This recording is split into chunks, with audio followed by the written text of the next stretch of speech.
Hello, everybody. Happy Wednesday. Welcome back for another one of our Wednesday training sessions. I'm Lori Fisher of Rethink Home Interiors, a full service real estate staging program company in the Philadelphia suburbs. Let me just double check and make sure that I am on live and that you can hear me. And then we'll get ready to roll in today's goodies. Let's see. Do I see myself? Not yet. Hold on. So if you are joining me live, give me a thumbs up, give me a heart, let me know that you're here. There I am. Let's see. Can you hear me? Yep. Okay, great. Awesome. Okay, so I'll probably be looking over here to my phone because a lot of times I don't get to see comments inside the live, so I don't often know who is exactly with me. So if you are joining me live, you'll see me looking over to my left over here. But if you're joining live, let me know that you're here. Give me a heart, give me a thumbs up, let me know that you're joining me. Say hi so I know that you can hear me, so that it can be like a give and take situation, because it's always nice to know that people are with me, and that I'm not just talking to myself and the camera. So today we're going to be talking about why I decided to go live in my go digital in my real estate staging business. And for those of you who have followed me for a little while, you've probably heard part of the journey, but I'm going to share even a little bit more, going back to like some of the big epiphanies. Like I said before, I'm Lori Fisher with Rethink Home Interiors, a full service real estate staging company based in the Philadelphia suburbs. And I started my business in 2011. And just like so many of us, I started my business really with the intention that I would be hands on in people's homes, helping them get their houses ready to sell, and then doing vacant work and all of that kind of stuff, all of the things, right? And what I realized very early on in this business, that despite what my training had kind of talked about and anything I had read online, and some of that's shifted over the years, but in 2011, the big message was that you could make great money, you could make six figures, low overhead, you didn't really need to add staff. None of that was really discussed. And like I said, about a year into my business, I wasn't like super busy. The calendar wasn't totally full, but I felt very busy. I felt like I was all over the place all the time. And this business that I started to create, a situation where I was my own boss and where I had financial freedom and time freedom, ended up feeling like I had like a bajillion bosses that I was constantly trying to get to know and please, and that I had other people who were creating my calendar for me, right? If appointments were getting booked, there goes, planning for something else. So I was feeling tired. I was feeling burnt out. I was feeling frustrated because I also wasn't making the money that I wanted. And I realized that I was actually limited because of, if you do a consultation based business, even if you're not doing vacant work, your time really gets leveraged very quickly. So you're trading time for dollars. And because you can only fit in so many appointments in a day, things were really limited. And let me just take a step back before I dive into that a little bit more, is that we all have our own financial goals, right? So some people's goals might not necessarily be six figures. Mine was. I was coming out of a lucrative career, and I really wanted to replace that income with my staging business. And that was really what I was led to believe. And it wasn't actually true when I got into it. So I just want to put that as the caveat there. But that said, so I realized that my time was limited, my earning potential was limited just by myself, so I would likely have to add staff. And if I added staff, that would cut into my overhead, and which is fine. And I ultimately did that in my business because we needed that to serve the demand. But all of those things that I was feeling was really based around something called scalability in business. And if you're not familiar with scalability, scalability is, according to the definition, I'll read the exact definition, is a characteristic of an organization, system, model, or function that describes its capability to cope and perform well under increased and expanding workload or scope. A system that scales will be able to maintain or even increase its level of performance or efficiency, even as it's tested by larger and larger operational demands. And so if you think about that definition, it means that if tomorrow, one of your goals is to book 14 appointments or 16 appointments in a week, 16 consultations, would you be able to actually handle all of that? Would you be able to manage that? Most likely, for many of us, the answer is no, not the way we are currently staffed. And so that means bringing on new people, training people. So it's our in-person real estate staging businesses actually aren't very scalable when you think about it. So those were all of the things that I was thinking about as I started to grow in this business. That I was getting leveraged, I was exhausted, and I was frustrated.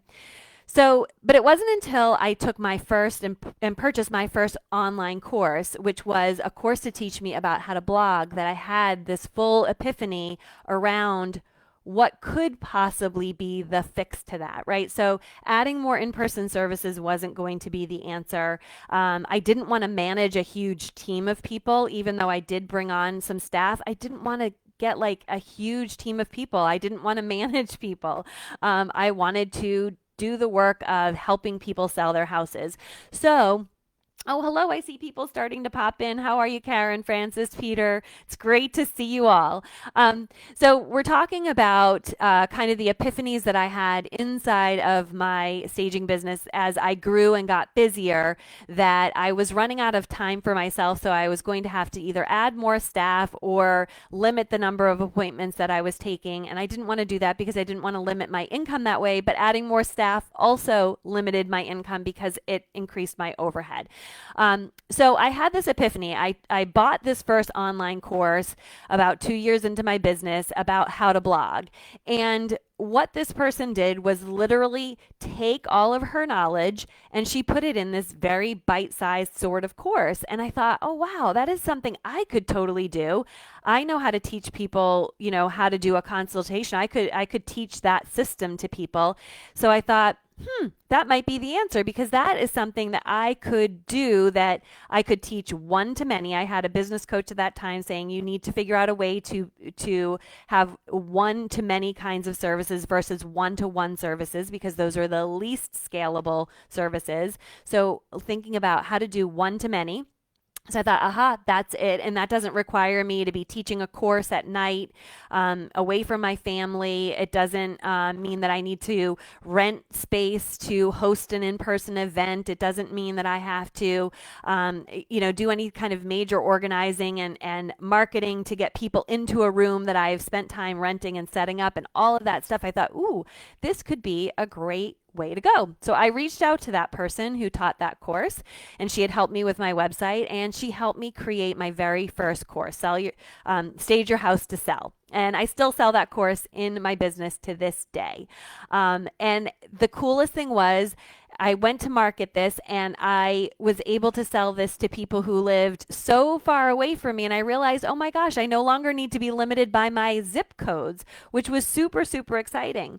So this has been a great solution to my business to keep money flowing even at the times of the year when things are slow. The real estate market is not needing staging because it's so quiet, or it's a really brisk market, so people are listing without staging.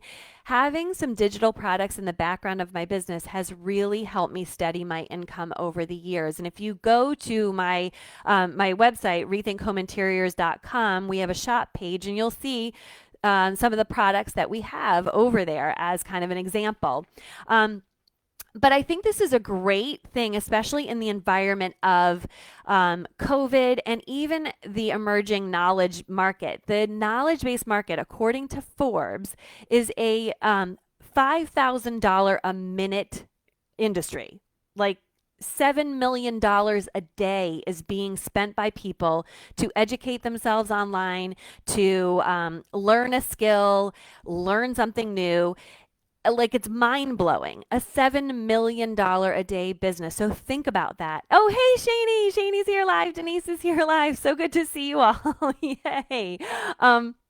So That is huge, guys. That is pretty remarkable. And if we look at who's watching in with me right now, we have people from all over the United States watching right now. We have people from South Africa watching right now. And I'm pretty sure we'll have a couple of Canadians popping in at some point. And this is all me running my business out of my home office in Philadelphia. Super, super cool.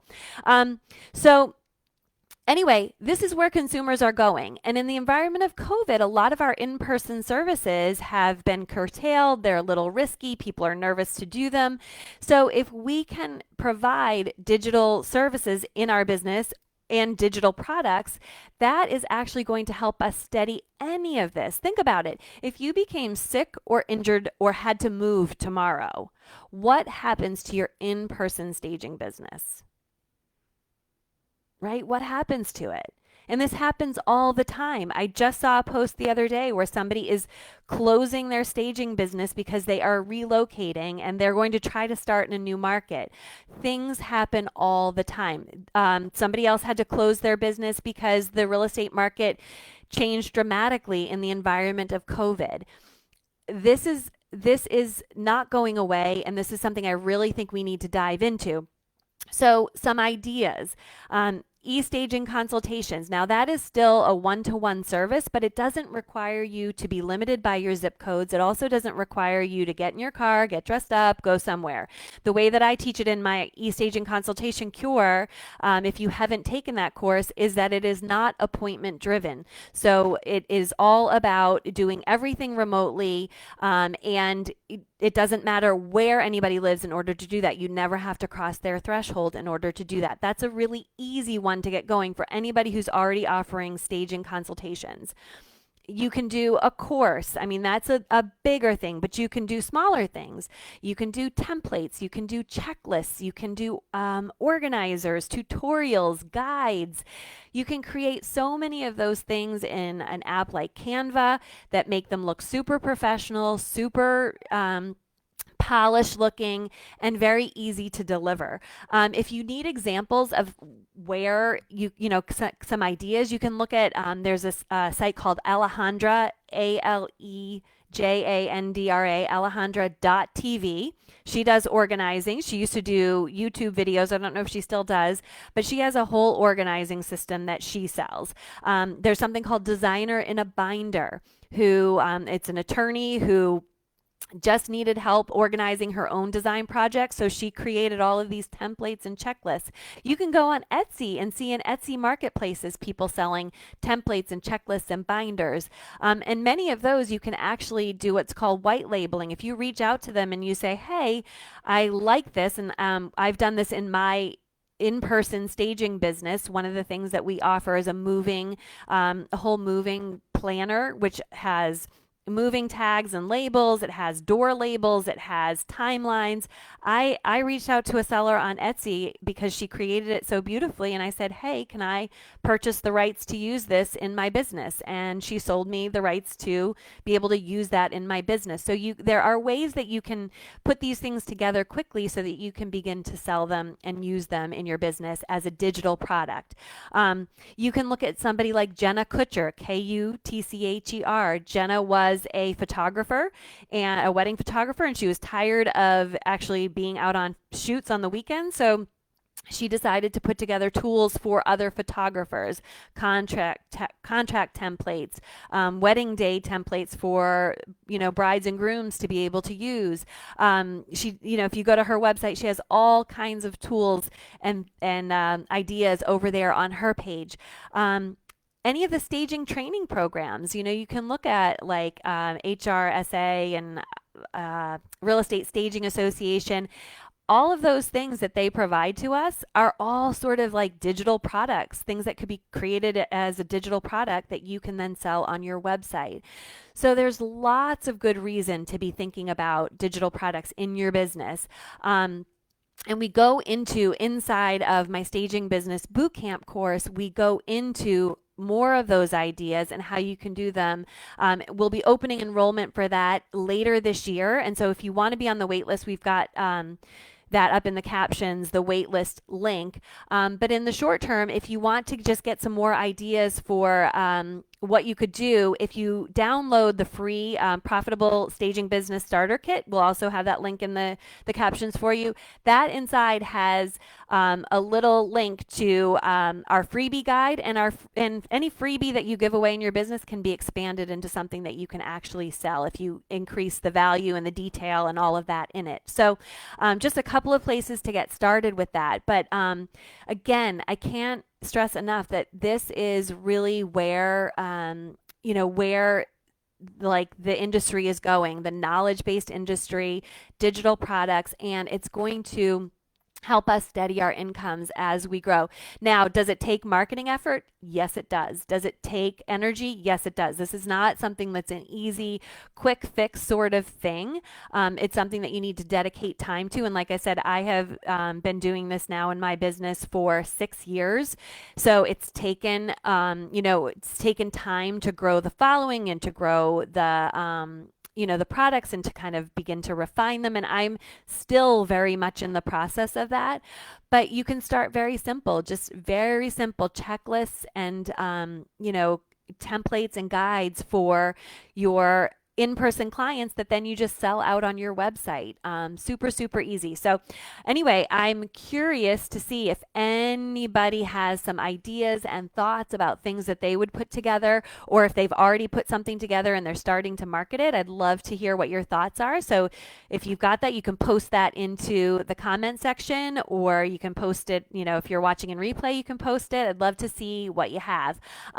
Or if you have any questions about creating some of these products. Like I said, it can be Canva makes it really professional looking. So you could take, one of the things I had done was I wrote a Google document for the Profitable Staging Business Starter Kit, was all written out in a Google document. And then I went into Canva and I found a template that I loved, and that's how I created that. So you can see you don't need to be super tech savvy at all. Canva does a lot of the heavy lifting for you in terms of design. And for those of us who are creatives and we love design, there's some beautiful designs over there. So you don't even need to pay anybody to create the graphics for you. You can just get them done by using Canva. Super, super easy. Awesome. Good. I don't see any comments coming through. So I will leave you at that. I will not be in next week. I will be out of town next week. So we'll be looking at, what is that, the week of the 30th? I actually think it's October. Oh, no, wait, I think it's whatever, not next week is the following week. Maybe it's the 30th. Anyway, then we'll be talking about email lists a little bit more specifically. What exactly is it? How do you need it in your in-person staging business? How can you use it in your in-person staging business to be more effective? Because I think for a lot of us, we get intimidated by this idea of an email list. We don't quite know what to do with it in our in-person staging businesses. So we're going to talk about that, because when you start growing that, then that's another place where you can begin to sell online products too, online services too. So, all right, everybody, I hope you have a great week. How to get more Canva help. I'm getting better at it, but some challenges and help is limited. Great question, Shani.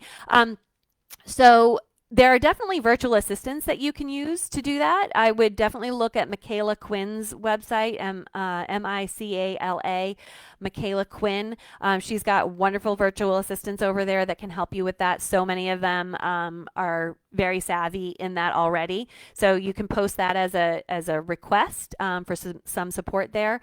And there are a lot of tutorials, actually. I've learned a lot of tips and tricks just by putting in a Google search, Canva and whatever I'm looking to do, and clicking on the video icon. And I'm not remembering the name of her. It's like the Solopreneur something. She has a lot of videos about Canva, but you can find a lot of them on YouTube as well. But if you don't want to take that kind of time and you just want to outsource it, I would check out Michaela Quinn's virtual assistant website and post in there. Awesome question. Great. All right. Cool. All right. I don't see any other questions popping in. So I will see you in 2 weeks, and it'll seem like a lifetime for me. I don't know about for you, but it will seem like a lifetime because the last time I missed a week in here, it felt like forever. All right, everybody. Have a wonderful rest of your week, and I'll see you in 2 weeks when we talk about email lists. All right. Have a great one. Bye.